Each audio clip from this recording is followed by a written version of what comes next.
Leyes y encierro, lo absurdo y la rebelión en Gente conmigo de Siria Poletti, por María Florencia Buret, Universidad Nacional de La Plata, CONICET.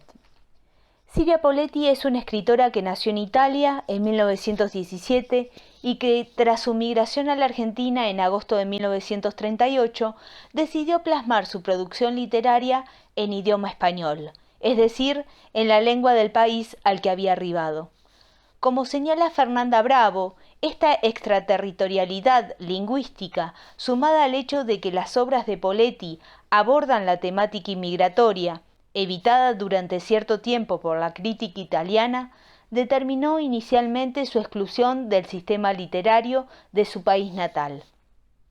De hecho, la novela que analizaremos en esta oportunidad, Gente conmigo, publicada en 1962 por la editorial Losada y llevada al cine por Jorge Darnell en marzo de 1967, recién sería traducida al italiano 36 años después de su primera aparición, cuando su creadora ya hacía 7 que había fallecido. Gente conmigo relata la historia de Nora Candiani, una inmigrante italiana víctima de un inesperado engaño que termina sus días encerrada en una prisión argentina. En la cárcel, la narradora recapitula el curso de su vida y, en un intento por develar las razones de su reclusión, se pregunta cuál de sus intervenciones como traductora pública pudo haberle ocasionado la imputación por el delito de falsificación del que se la acusa. Durante el relato que Nora realiza de su vida personal y laboral, es posible advertir que el personaje ha sufrido distintos tipos de encierro a causa de la existencia de leyes arbitrarias e injustas. A partir de esta observación, nuestro primer objetivo será analizar el cruce producido entre la experiencia del encierro y el amplio concepto de legalidad desplegado en la novela. Poletti desdobla dicho concepto al identificar a los hombres y a Dios como las dos fuentes primordiales de todo el dictamen legal, y esta bipartición complejiza la noción de reclusión, pues permite concebirla no solo en su aspecto físico, sino también metafísico, posibilitando así su vinculación con el concepto de absurdo, término utilizado en la novela en varias oportunidades. De hecho, en un reportaje, la autora señala que Gente conmigo, cito, creció y maduró en la fragua candente de un sentimiento de asombro y rebeldía frente al absurdo de ciertas situaciones humanas. Fin de la cita. Nuestro segundo objetivo será analizar de qué modo el personaje de Nora se subleva contra la arbitrariedad y el sentimiento de absurdo que se derivan de las legalidades humanas y divinas, y cómo en su rebeldía la protagonista de Gente conmigo realiza dos gestos de insurrección que pueden ser identificados en otras dos figuras literarias previas, la mítica Antígona y el médico ateo de la peste de Camus, Bernard Rie.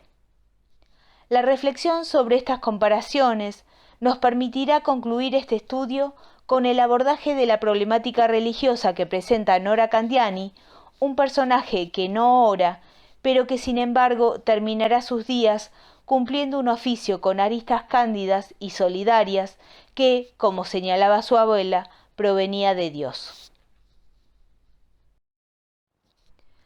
Rebelión contra las leyes humanas, el modelo de Antígona.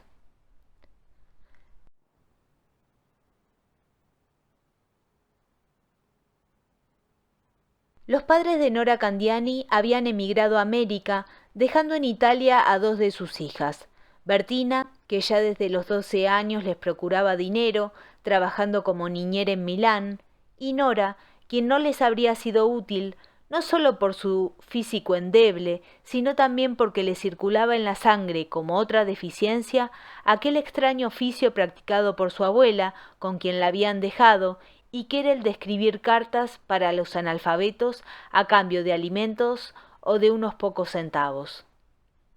Para combatir la diáspora familiar, Bertina ahorró hasta que finalmente, después de varios años, pudo comprar los pasajes para que ella y su hermana pudieran reunirse con sus padres. Cuando le escribió a Nora para comunicarle que todo estaba listo para partir, dijo que les iba a doler separarse de la abuela, pero que había que resignarse. Esta ya tiene el monstruo en la sangre, se dijo Nora al leer la carta, utilizando la frase con que el pueblo explicaba la ausencia de noticias de los que habían partido. Aún no sabía que ese sería un anticipo de lo que vendría. Llegado el día de la partida, en el puerto de Trieste, la narradora se enfrentó por primera vez a una arbitrariedad legal. «Usted no puede viajar, las disposiciones sanitarias no lo permiten», le dijeron. El defecto físico que tenía en la espalda le impedía partir. Bertina sí lo hizo, y partió con la promesa de ayudarla, sin advertir que con su decisión había herido a su hermana en lo más profundo. Al tiempo, con la ayuda de Bertina y de un cónsul argentino, que hizo trampas a su favor, omitiendo la prescripción sanitaria, Nora finalmente logró burlar el veto, y tal como lo había hecho su hermana en el pasado, ella también se resignó a dejar a su abuela en Italia. Así, luego de 15 años de separación, Nora y Bertina consiguieron reunirse con sus padres, pero la unión duró poco. Debido a la incapacidad de sus progenitores para ser colonos o artesanos, las hermanas debieron instalarse en Buenos Aires para trabajar y ayudarlos económicamente. En la ciudad porteña, Nora se desempeñó como traductora pública y en algunas oportunidades se enfrentó a una serie de arbitrariedades y rigideces legales que la llevaron a experimentar ciertos dilemas éticos.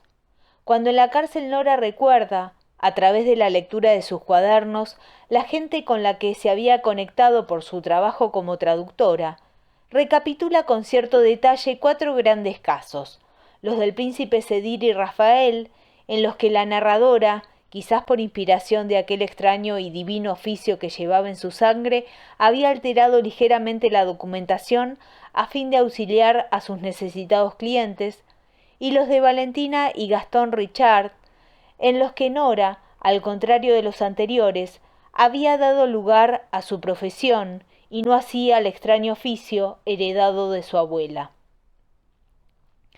El príncipe Sedir era un artista italiano tuberculoso y empobrecido que quería hacerse argentino para cobrar una jubilación.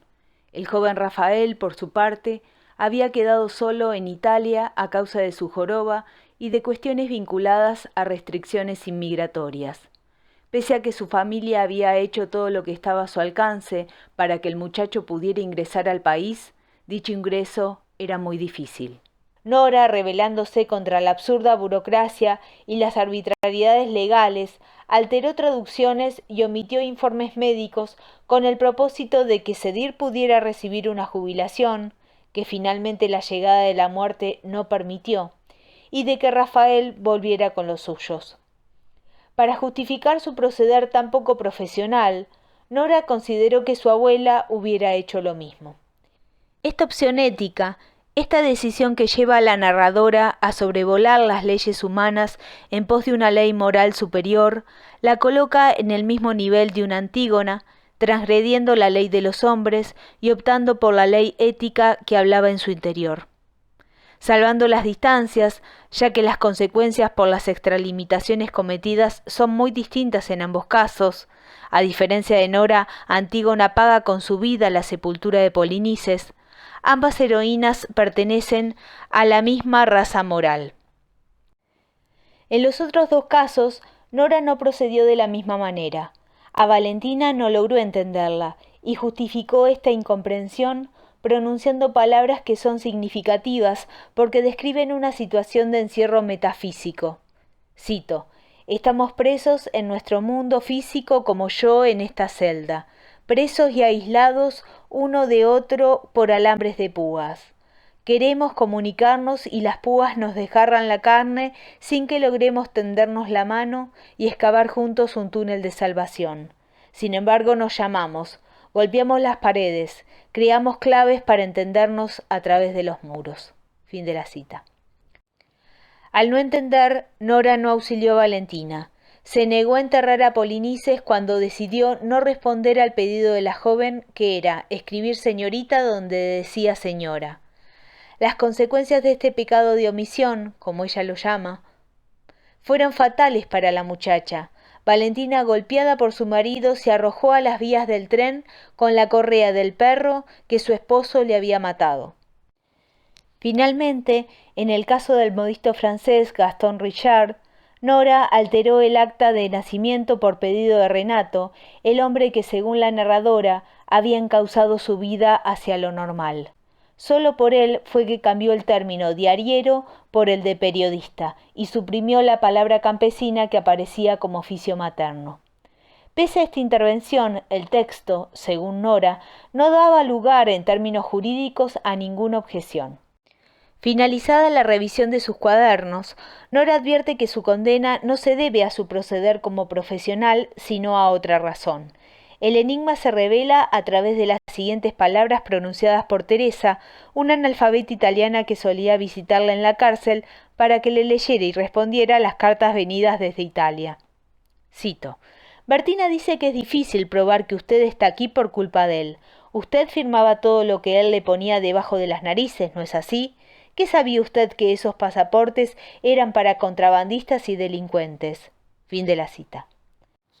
Para entender por qué Nora había caído en esta trampa, es necesario explorar su primer encierro, aquel determinado por la herencia y por la ley del monte Taigeto, aquel que desgarra su carne con alambre de púa. La ley del monte Taigeto.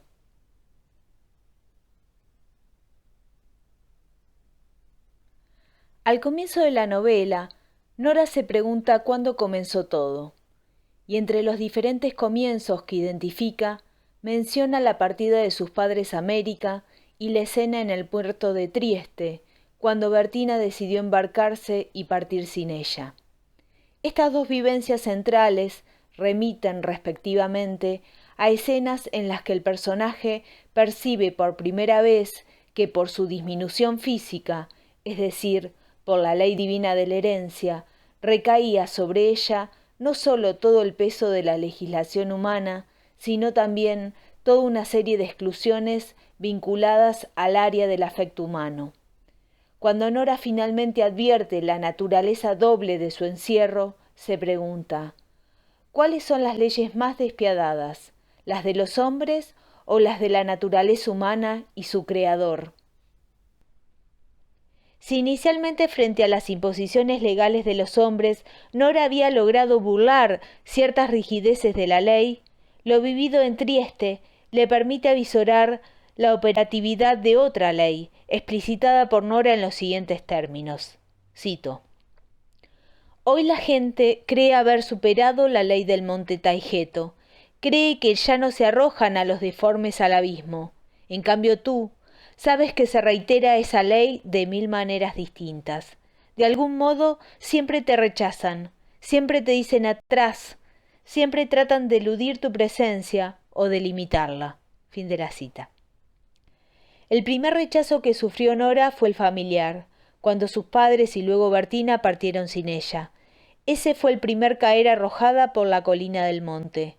Y sin embargo, esa experiencia de exclusión no fue la que le hizo comprender la profundidad del encierro al que estaba sometida por la ley de la herencia.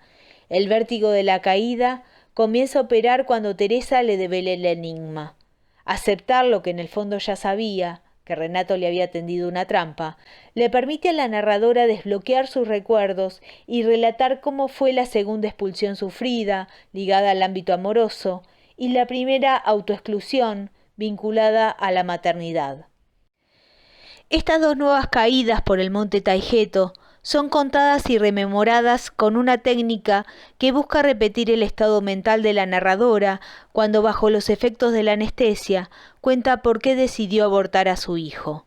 Renato no solo había rechazado al niño en nombre de las leyes de la herencia, aconsejándole ir a ver a ese médico que te dije, sino que además le comunicaba sus planes, la iba a abandonar para casarse con una muchacha joven y adinerada.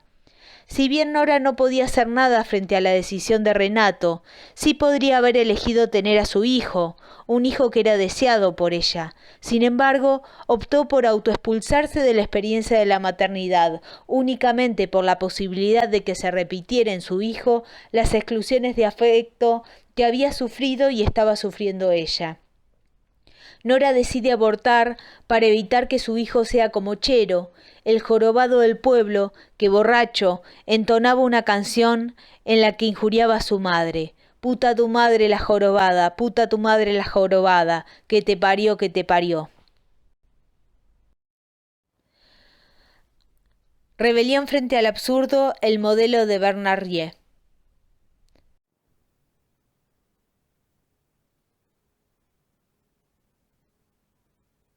Hacia el final de la novela, Nora vuelve a su antiguo oficio, es decir, vuelve a escribir cartas para ayudar a la gente que recurre a ella, y de este modo podríamos pensar que se rebela contra lo absurdo que le resulta una existencia sin amor.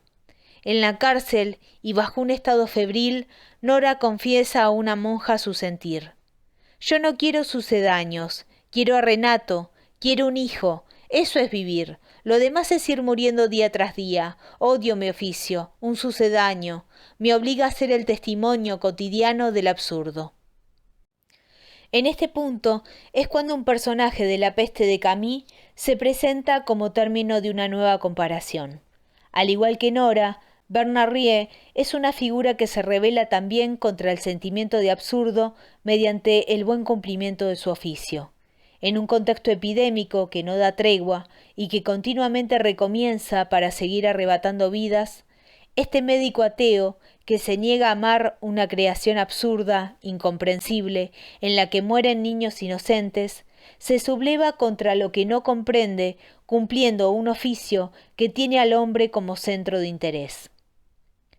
Si bien Nora y Rie coinciden en rebelarse contra el sentimiento de absurdidad a través de un compromiso con la gente que padece, se diferencian en su postura religiosa. Mientras Rie no cree en la existencia de Dios, para Nora es un misterio.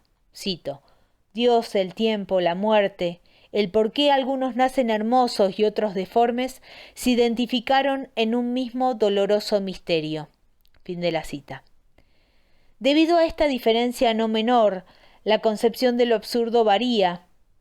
Mientras que en La peste lo absurdo surge de la comparación entre un estado de hecho y cierta realidad, es decir, entre las escasas herramientas que tiene Rie y los voluntarios para combatir la epidemia y la enorme e interminable devastación que la peste genera. En Gente conmigo, lo absurdo es, según el sentir de la narradora, la inhumanidad de Dios que exige a las criaturas que vivan sofocando el amor. Dice Nora, la sospecha de no haber sido querida jamás trae una carga de soledad y de absurdo tan cerrada que hace estallar el corazón. Si bien, como vimos anteriormente, Nora había afirmado detestar su oficio, pues consideraba que la había traicionado, hacia el final de la novela acepta el mandato divino, pues el oficio, confiesa, ya se le había hecho carne. Entre los pocos cambios operados se identifican dos revelaciones internas. Por un lado, la confirmación de que Renato, además de engañarla, nunca la amó. Y por el otro, un descubrimiento en torno al único ser capaz de decirle si lo hecho fue un pecado de ella o de quién fue, su abuela. Al comienzo, la narradora pensaba que la vieja del extraño oficio podía dar porque había recibido su cuota de belleza, de amor, de hijos, mientras que ella debía ejercerlo careciendo del eje estabilizador que brindaba la normalidad física. Sin embargo, hablando con Teresa, dándole esperanza sobre el futuro, Nora se observa componiendo la vieja sonrisa del oficio, y de pronto se siente envuelta en un halo extraño, poderoso y sedante a la vez. Y bajo estas sensaciones surge la revelación. Cito: la vieja del extraño oficio jamás hablaba de sí misma, jamás dejó entrever el desgarro que debió inferirle el olvido en que la dejaron los hijos esparcidos por el mundo. Fue una revelación fulminante. De repente alguien me arrojaba en pleno rostro la clave de la vieja. Alguien o algo de una sabiduría misteriosa, sobrehumana. Fin de la cita.